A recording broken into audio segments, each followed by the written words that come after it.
Namo Vishnupadaya Krishna Prishnaya Bhutale Shrimate Bhakti Vedanta Shamini Tiramane Namaste Saraswati Deve Gauravani Pacharine Nirvise Sanyavadi Paschati Rasatani Namas Mukam Karuti Vachalam Pangurangayate Girim Yakrapata Mahamande Sri Guru Dinatarino. Good. Panchakalpaturubhyascha kripasindubhyevacha patitanam pavanebhyo vaishnavebhyo namo namaha.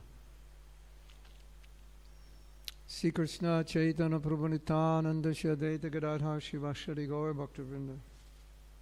Hare Krishna Krishna Krishna Hare Hare Hare Ram Ram Ram Hare Hare. So Srila Prabhupada was saying how the Krishna consciousness movement can solve all the problems in the world. And then he was saying that we have to behave properly, not just teach. And I often think, if you take any religious movement in the world and you imagine that everyone in the world follows this religion, what would the world be like? Because sometimes people say, well, you say your religion is the best, but Muslims say it's the best, Christians say it's the best, the Buddhists say it's the best, and so on. So what's the test? How do you know? And say, well, take the philosophy, take the actions of those people who follow the philosophy, and imagine that everyone in the world lived that way. And that would be kind of easy to understand, right? Okay, this religion believes in this. That means everyone's going to do it. Or they don't believe in this, nobody's going to do it. So Prabhupada said we have to behave properly, so let's take our movement and multiply it. Like, well, let's do a better example. If everyone in the world lived like you, would that be good or bad?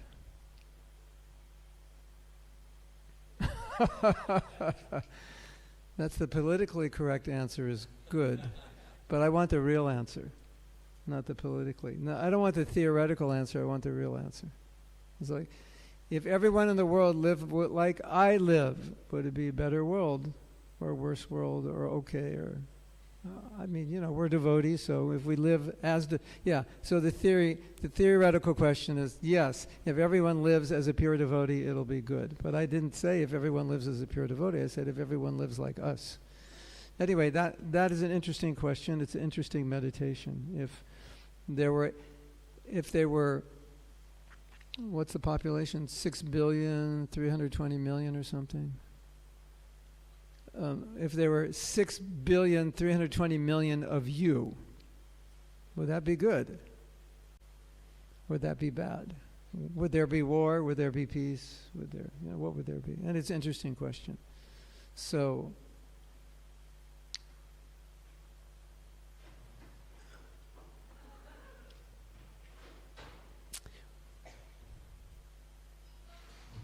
Shri Radha Parthasarati ki jai, Sitaram Lakshman Hanuman ki jai, Shri Gaurnitai ki jai, Namo Vishnu Padaya.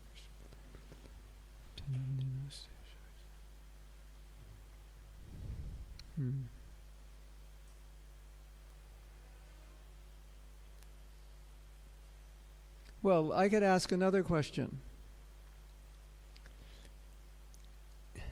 If there were 6,320,000,000 of you, would you commit suicide?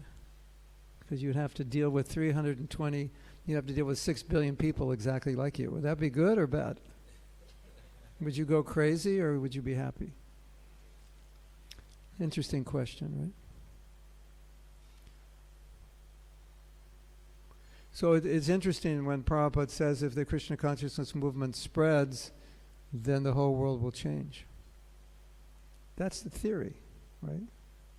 But practically, we have to make that a reality by our behavior. So I was told I could speak on anything, so I have some verses, purports I wanted to read. And these are about tolerance and forgiveness, because we're going to come back here on the 24th We're going to teach a course on forgiveness. Some of you will make it and some of you will not make it, but we'll talk a little bit about it today, and that will help you see if you like to come, and if you can't come, you'll learn something. Is that okay? Okay, so Shama is Sanskrit for forgiveness. In Hindi, is it the same? Shama. And sometimes Prabhupada translates Shama, what do you say, Shama? In Sanskrit it's Shama, I think. Anyway, he translates it sometimes as tolerance. So we know tolerance is titikshaba. But he translates forgiveness sometimes as tolerance, like synonymous. So we'll read some quotes about forgiveness and tolerance, and we'll discuss them. One should chant the holy name of the Lord in a humble state of mind, thinking oneself lower than the straw in the street. One should be more tolerant than a tree, devoid of all sense of false prestige, and should be ready to offer all respects to others. In such a state of mind, one can chant the holy name of the Lord constantly.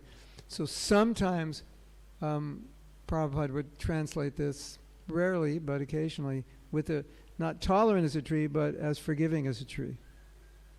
Forgiveness of, as the example is given, you chop the tree down, it doesn't say anything. So it's forgiving. Tree is forgiving. Tolerant and forgiving, all right?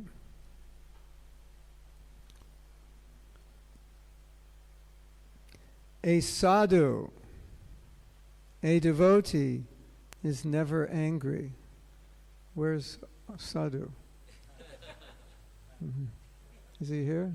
Is that true? You're never angry? Yeah, except when you guys don't do your service, then. Yeah. A sadhu is a devotee is never angry. Actually, the real feature of devotees who undergo tapasya, austerity, is forgiveness. So what does this mean? The real feature is forgiveness. That's interesting, isn't it? It's like you may not realize that Prabhupada spoke so much about it, forgiveness, especially saying the real feature, that could also mean, we could understand that as the essential feature, the fundamental feature. Isn't that interesting?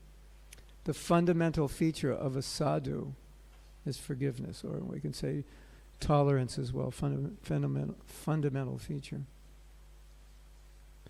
And why is that fundamental? Well, it's interesting. If you study the Gita, there are a lot of verses about tolerance, but without the word tolerance. Samo, Dhamma, Tapo, Socham. The qualities of Brahmans, if you look at the qualities, Sama, they're equal. So how can you be equal without tolerance? Because, it's a little bit cold now, and in May it's going to be a little bit hot, right? So you're tolerating the cold, and you're going to have to tolerate the heat. And when you tolerate, you can become equal, right? Equal in hot and cold. What else? Krishna describes so many dualities that we're supposed to be equal, right? Loss and gain, victory or defeat. You could say, just go down. Krishna doesn't list every duality, but you could go down the list of every duality and make the assumption or conclusion that Krishna is telling us, be equal, no matter what. Pain, pleasure, happiness, distress, loss, gain, victory, defeat. What else? Good, bad, happiness, distress, pleasure, pain, right? So how can you remain equal in duality? Tolerance, yes? And if you don't tolerate, what happens? If it's difficult, you get angry. And if it's pleasurable, you lose your mind. You go crazy in material happiness, right? Yes? So you're going to get thrown one side or the other. Oh, it's so cold, I can't take it. Oh, the weather is so nice, I love it.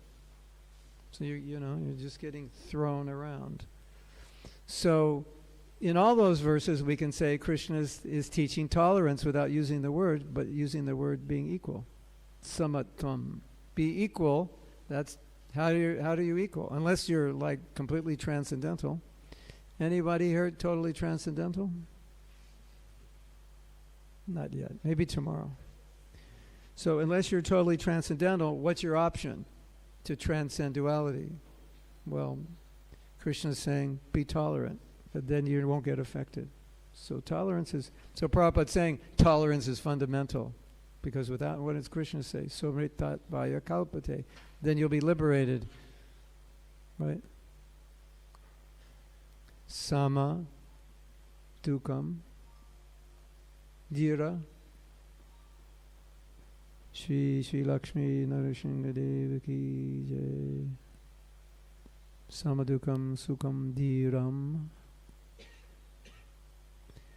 Isn't that interesting? Krishna is telling you, if something really good happens, don't become happy, because if you become happy, you're no longer a dhira, and if you're not a dhira, you're going to have trouble getting out of the material world. So if tomorrow your uncle Anand Patel calls you up and says, I'm leaving you 100 crores of rupees in my will. And Krishna is saying, you just take it like somebody just told you, we're going out to do a preaching engagement. Okay, all right, get in the van. Okay, you take it like that. That's what he's saying. Isn't that interesting? Krishna is basically saying, don't be materially happy, it's not good for you. And don't be materially distressed, it's not good for you. Wow. You cannot be happy. You've all been cursed. You cannot be materially happy. Of course, when Mahaprabhu was blessed materially, you remember that story? Mahaprabhu was cursed, that he would have no material happiness and no material opulence. You know that story? And Mahaprabhu was celebrating. Wow, what a blessing. What a blessing for a sannyasi. I'll have no material happiness. So that's interesting, right? So fundamental to the practice of bhakti is our ability to be equiposed and tolerant. And forgiveness is going to come in, so we'll read some more. Those who are tapasvis, their first duty is how much he is forgiving, how much he has learned to forgive. Wow. Now you just got another assignment. You have to be tolerant no matter what. You can't be happy when things are good, and you have to be forgiving. That's your if you want to genuinely practice spiritual life, forgiveness is fundamental. Did you know that? Anybody ever tell you that before? I guess not. No one's hand went up. Yeah, isn't that interesting?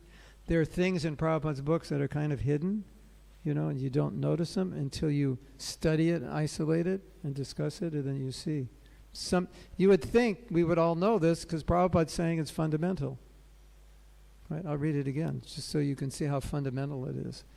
Those who are tapasvis, their first duty is how much he is forgiving, how much he has learned to forgive. First duty. So one way to look at this, tapasvi, brahmachari, whatever, anyone who's cultivating spiritual life, their first duty is to be forgiving. But you could also say their first duty is to control their senses. Their first duty is to be tolerant. Their first duty is to be determined. Their first duty is to be clean. You could say all these things in the sense, if you translate it, their first duty is to be situated in the mode of goodness. Because if you're in the mode of goodness, samadhamma taposo cham, you have Brahminical qualities, right? So then you'll have the tolerance, the equanimity, right? You'll have it all, yes? So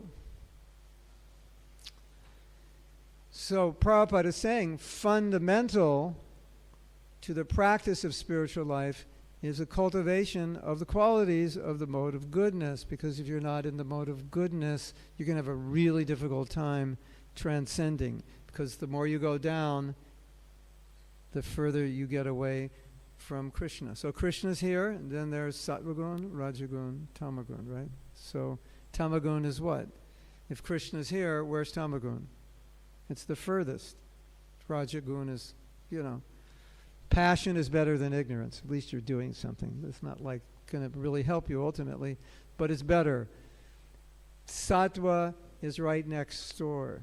It's like if you have to go to a store and it's next door, it's easier to get to than a store that's on the other side of Delhi, right? So Delhi's a big city. It takes 3 hours to go from one side to the other, and at 10 in the morning it takes 14 hours or something. So Tamagun is like going from one side of Delhi to the other. Krishna's on the other side. It's far away. So we're meant to live in Sattvagun and live by those qualities, and forgiveness is a fundamental quality. So now, someone may say, or you may have thought, like, why is this even important, and why should I even practice forgiveness or any of these qualities? And the reason is because if you don't practice these qualities, then the qualities that you're practicing are influenced by passion and ignorance. For example, one definition of resentment or revenge is anger which is steady and subtle. It doesn't always manifest itself. It's a constant. Like if you can't forgive someone, you have an issue with someone, it's different than you just have an argument and then it goes away. Right? You have an argument, you get upset, an hour later you apologize, or it just dissipates. It's not a big thing. But you have a situation and it doesn't go away. And next week you have an issue. And next year you have an issue. And next decade you have an issue. And when you see that person, you don't even want to see them. You just think, I don't like this person. We just have some kind of negative emotion. So it's a constant connection with Tamagun. That's what it is. I'm connected with Tamagun because I have this envy or resentment towards somebody. So like if you're practicing spiritual life and you're trying to do it from Tamagun, you're not gonna succeed. You ever try to chant your rounds and the harder you try, the worse they get? You ever have that experience? Maybe the day before you committed some offense to a devotee, knowingly, unknowingly, in your mind. Maybe who knows? But sometimes we have that experience. There's some connection with the lower modes of nature, and it makes it difficult to do bhakti properly. So Prabhupada here is saying the first qualification is to be forgiving, because the qualification is not to be associated with revenge, anger, envy, etc. How can you be Krishna conscious if that's what's going on in your heart? So the heart of a Vaishnava has to be free from envy, free from judgment, free from criticism. Trinadapi Sunichena. So how many times a year do you chant this verse? I think you chant it 365 days a year. If you've been a devotee for 50 years, like myself, or more, then 300 times 50, that's a lot, right? Does it mean we understood anything? Not necessarily, right? How can I practice humility if I'm critical? So therefore, amanina, manadena. I don't criticize and I don't want praise. And if I don't live that way, how can I chant properly? Oh, Prabhu, I have no taste for the holy name. Well, maybe go back to the third verse of Shishashtakam. Maybe there's some problem in the humility department. Maybe there's some problem in the tolerance department. Maybe there's some problem in the criticism department. Maybe there's some problem in the pride department. And if you don't monitor it, then you'll chanting your rounds and you'll put your beads down in a little while, and you'll just say, I don't want to chant now, or I can't. Or you're chanting but you're not chanting. You ever done that? Chant but not chant? Here. See this button? It says, when I chant, I chant. That means I'm present when I chant. I'm chanting, I'm actually chanting. But sometimes we chant and we're not chanting. We're doing something in our mind. We're not present, right? So it could be due to the influence of passion and ignorance. So it's not that our goal is to remain in Sattva-gun, but it's those, if we're not in Sattva-gun, then what guna are we in? Passion or ignorance. And if you're in passion or ignorance, well, if you want to do a trek to the Himalayas, I wouldn't suggest carrying a bag of rocks on your back. What do you think? What would you carry? like one dhoti, one kurta, light, right? So you want to be Krishna conscious, you don't want to carry rajas and tamas on your back, do you? I hope not. So that's what it means.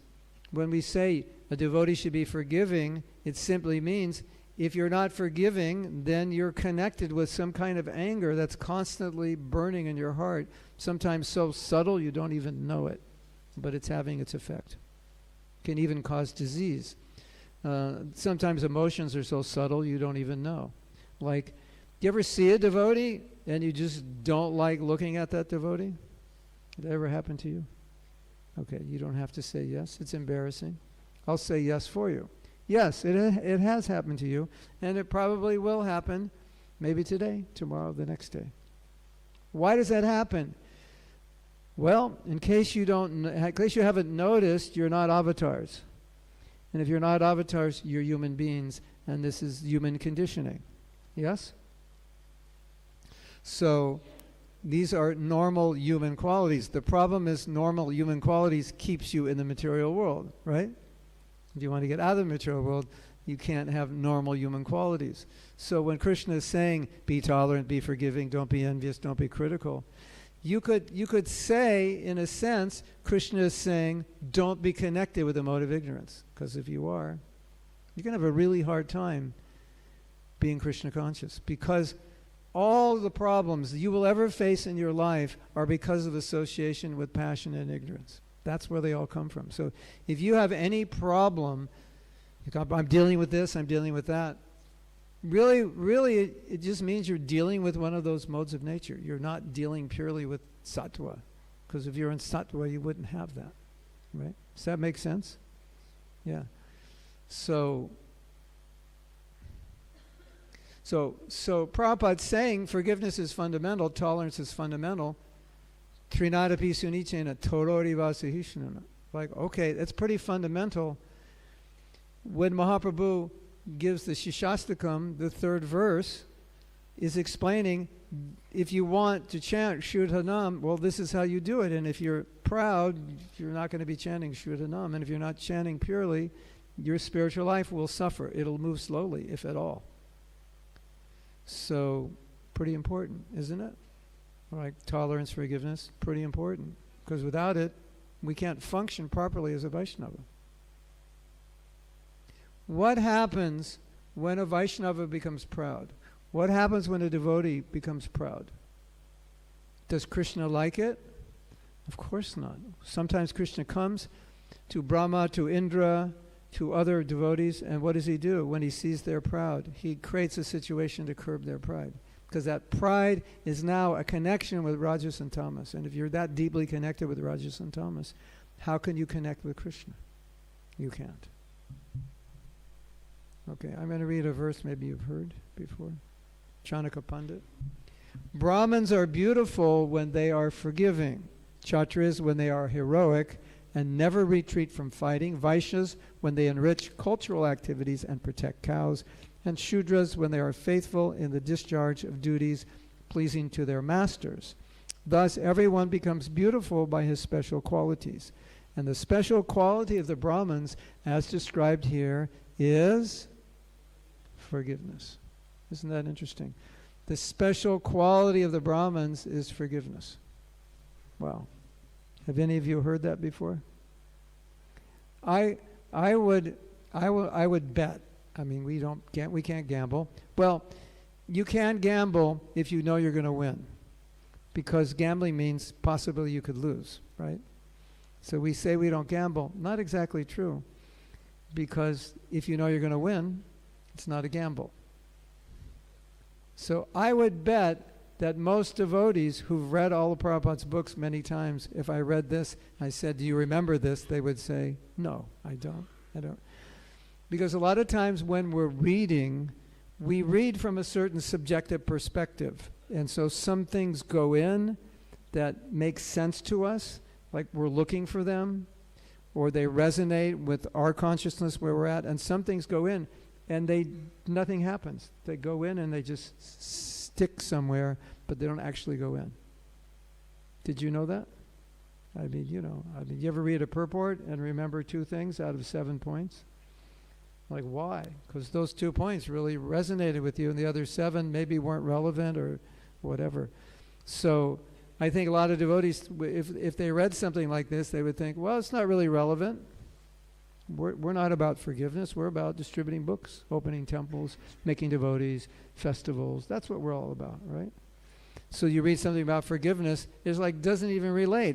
What does that have to do? I'm going on Sankirtan in a half an hour. What does forgiveness have to do with anything? So I find it really interesting, isn't it? It's like, this is something I think that many devotees overlook. You agree? Listen to this one. This is beautiful. The duty of a Brahmana is to culture the quality of forgiveness, which is illuminating like the sun. So again, we have this, the duty of the Brahmana. It means if you're going to live in goodness, you have to be forgiving, because if you're not, then you're angry, you're resentful, you're vengeful, and that contaminates your consciousness. The Supreme Personality of Godhead, Hari, is pleased with those who are forgiving. Could you repeat that? The Supreme Personality of Godhead, Hari. No, repeat after me. You're all Shrutidars, but I didn't know that. But just repeat after me. The Supreme Personality of Godhead, Hari, is pleased with those who are forgiving. Okay, so now you know it. Now turn to the devotee next to you and tell them, the Supreme Personality of Godhead, Hari, is pleased with those who are forgiving.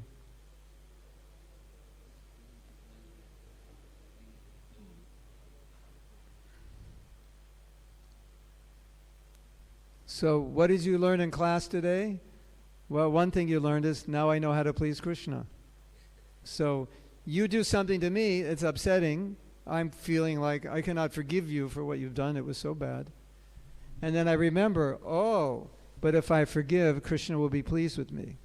So the question I have for you is, what's more important to you? Your vengeance towards that devotee or your relationship with Krishna?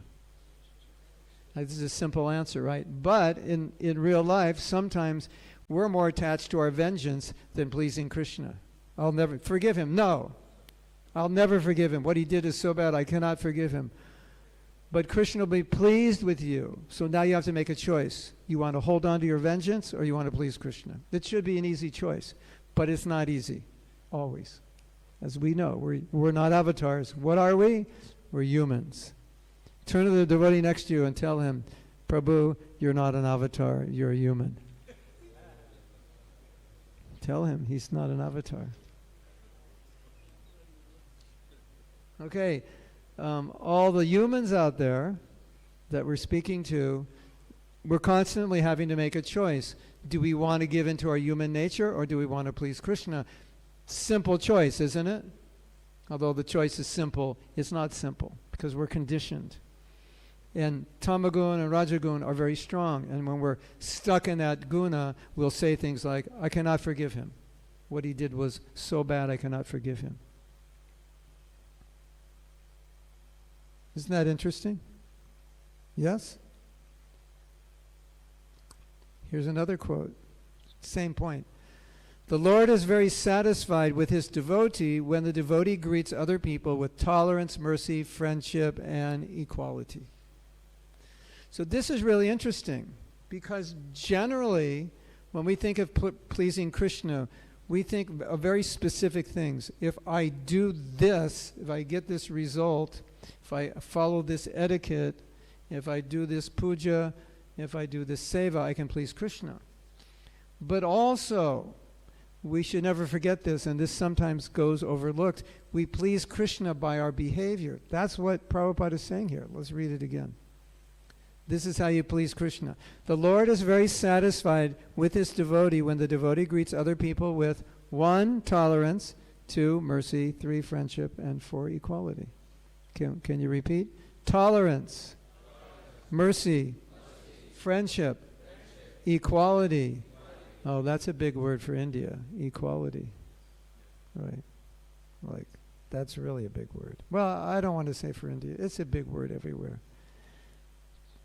To see everyone equally, that pleases Krishna. To be tolerant, that pleases Krishna. When you're friendly, kind, merciful, that pleases Krishna. So these qualities, the Vaishnava qualities or the qualities of a Brahmin, when you treat people, when you act with those qualities and you treat people with compassion, mercy, kindness, not just only when you're on Sankirtan, but 24/7, Krishna's pleased.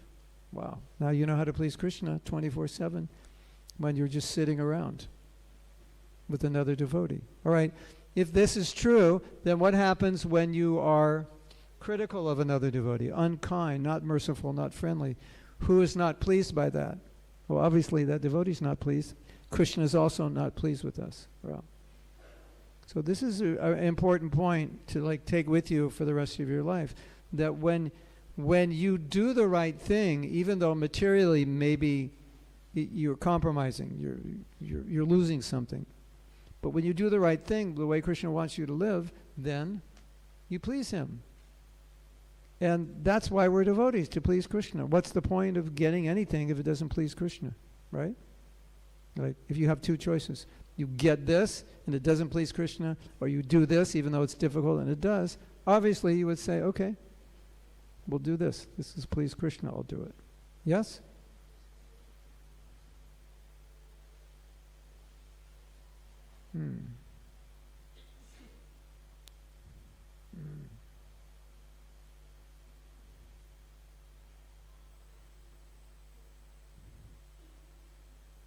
Yeah, okay.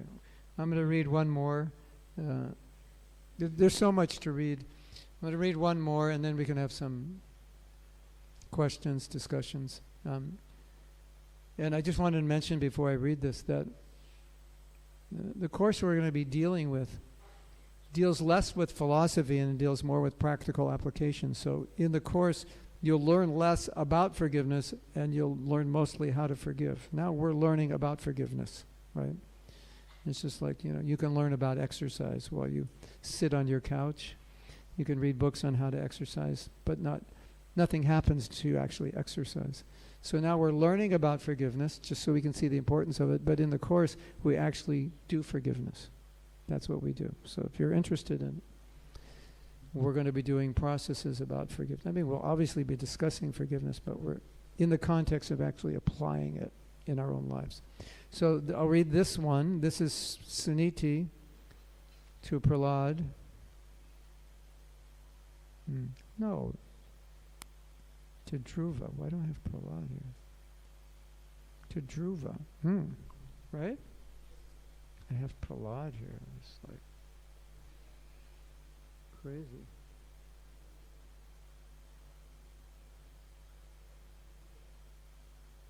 So as we know, Dhruva was angry, right?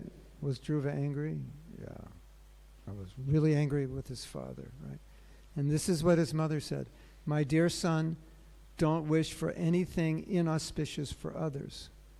Anyone who inflicts pain upon others suffers himself from that pain. Anyone who inflicts pain upon others suffers himself from that pain. So we have this saying Prabhupada told us. It must be some kind of Bengali wisdom. Maybe not. Maybe you've heard this before. When you kill a skunk, your hand will smell. You've heard that before? You kill the skunk, what happens? All the odor of the skunk's on your hand. So you cause another person to suffer, that suffering is on your hand. You remember the story of Ambarish and Durvasa, and Durvasa finally made it to Vishnu and asked him for help. And Vishnu said, when you offend a devotee, you suffer. It causes you the suffering. So we carry with us the odor of the toxic consciousness that we exhibit in relation to other people. You know what it's like when you're angry. Who suffers from your anger? Well, people around you suffer, but you suffer more, right? So who suffers from your resentment more than anyone? It's us. We are carrying it. So Suniti's saying, you're angry, you're upset, but you're suffering from your own anger. So if I carry resentment, then I'm torturing myself, aren't I? Ultimately. So that's a little introduction to what we're going to be doing on the 24th. And if you're interested, I don't know if as brahmacharis you have any independent free will. You can call in sick and then sneak in the back door to the workshop maybe, I don't know. Or maybe they'll let you all come. That would be nice. Hare Krishna. So, thank you very much. Srila Prabhupada ki jai. And if you have any question, I can answer. If not, yes. We have a microphone?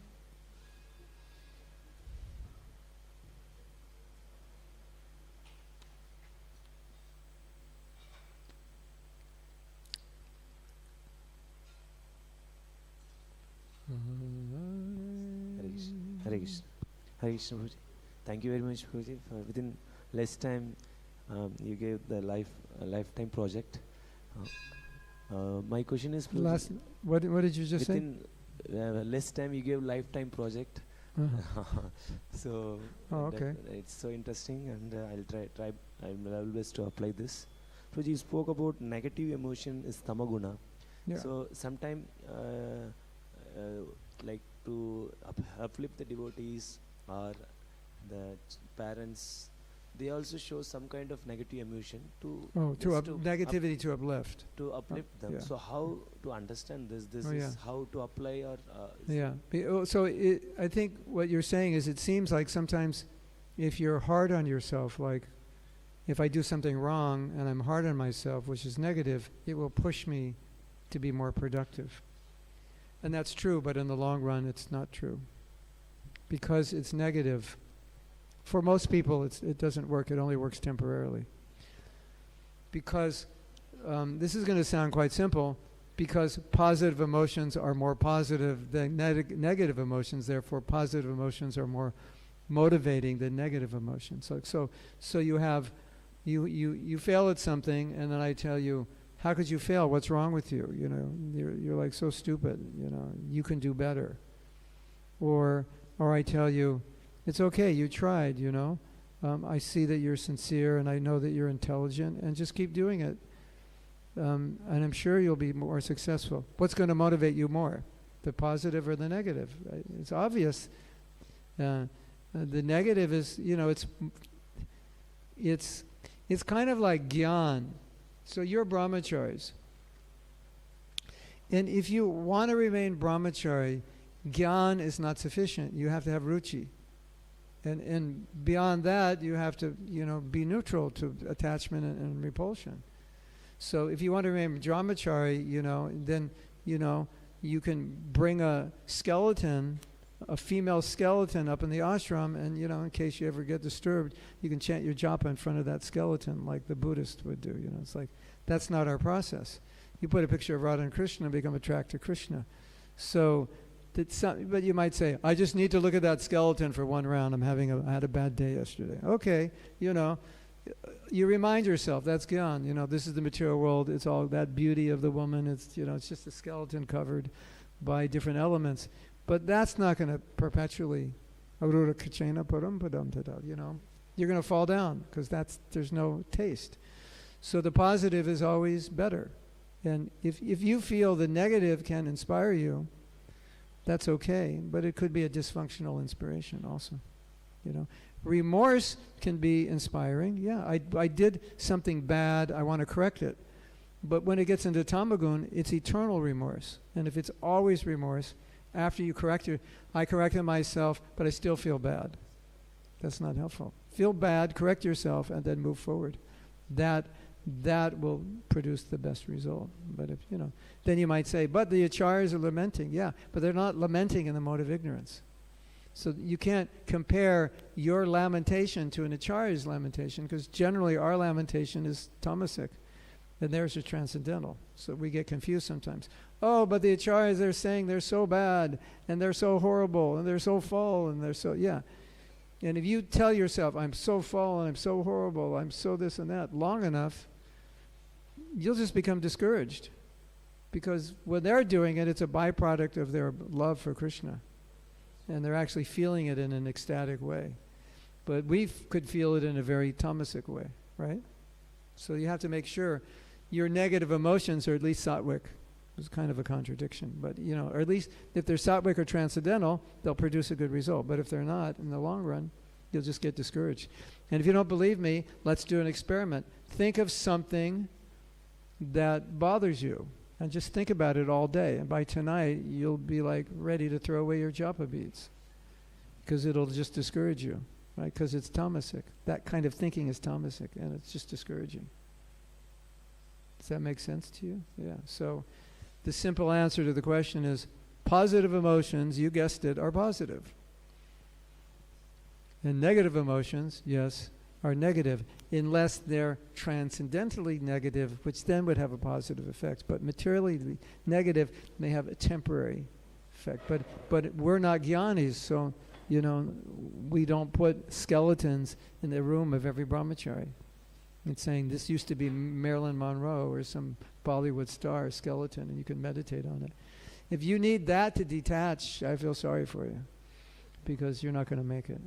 You have to actually have a taste, right? I was just listening to a lecture by Bhakti Bigan Maharaj, and he said, the actual reason to hear Bhagavatam is not just to learn, but is to get a taste, to have a taste. Because the taste is, we know from Bhagavad Gita, Param Drishtande Vartam, the taste is everything. Okay, thank you for that question. Hare Krishna. Anything else? Yes.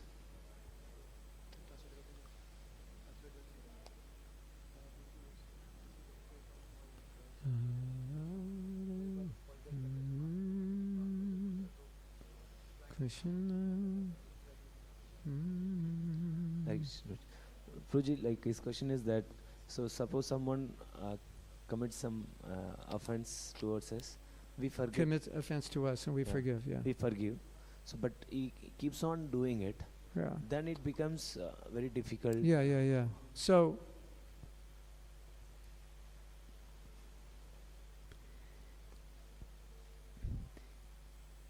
if you could say you're implicated in a person's offense if you allow them to continually make the offense.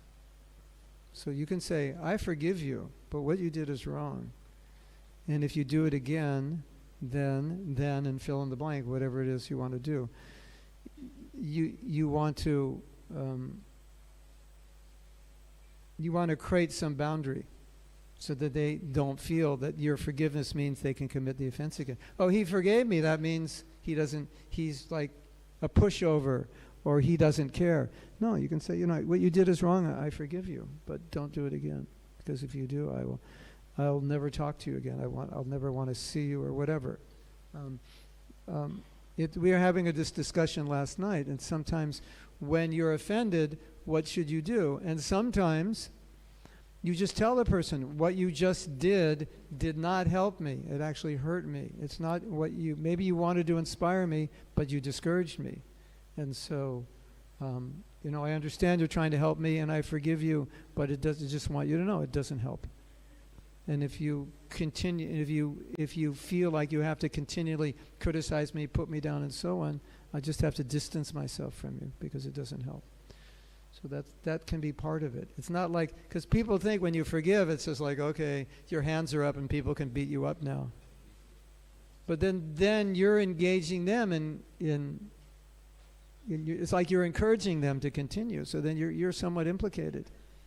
But you just put a little boundary around you and say, okay, I forgive you, but not again. That's it. I mean, obviously, if someone, you had a business partner and he stole money, once you forgive them, it doesn't mean you want to continue doing business together. You say, okay, I forgive you, but this partnership is over. I don't trust you. So that's there. Now, and then how you want to deal with that person, it will depend practically what you feel is best for both of you. But sometimes we're encouraging people to offend us by just being overly tolerant. So this is a good point. We should be tolerant, but you could be so tolerant that you allow people to offend you. It's not good for you and it's not good for them. So it doesn't mean unlimitedly tolerant to the point where everybody suffers.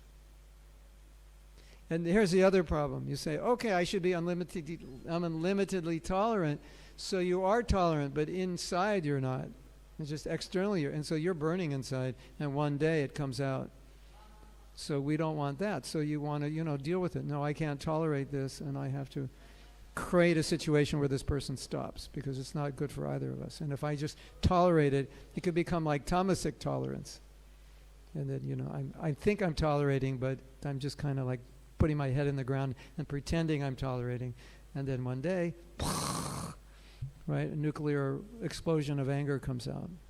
Right? Have you ever done that before? Hold something in. So instead of holding it in, just talk about it. Let the person know. I think that's useful. Just let them know. Maybe you're trying to help me, but it's not helping me. It's actually disturbing me. And maybe I'm not advanced enough for this kind of help. I don't know what it is, but it's not helping me. And maybe it was innocent on their part. And I thought, I thought this would help you. But, we all get encouraged in different ways. Some people will just say, yeah, just be heavy with me. That's what I need. Other people say, inspire me, be kind, show affection. That's what I need. So you can tell them, yeah. Okay, I have to leave in 3 minutes for the airport. Anything else? Okay. Well, it was nice being here. I haven't been here in a while, maybe 5-6 years, right? Maharaj, when was the last time I came here? Like 6 years ago? Or more than 6? What? That long? Wow, I'm getting old. I came here when I was a young man, right? Now, yeah. Okay, thank you very much. Srila Prabhupada ki jai. Go Brahmanandi Hari Hari Bo.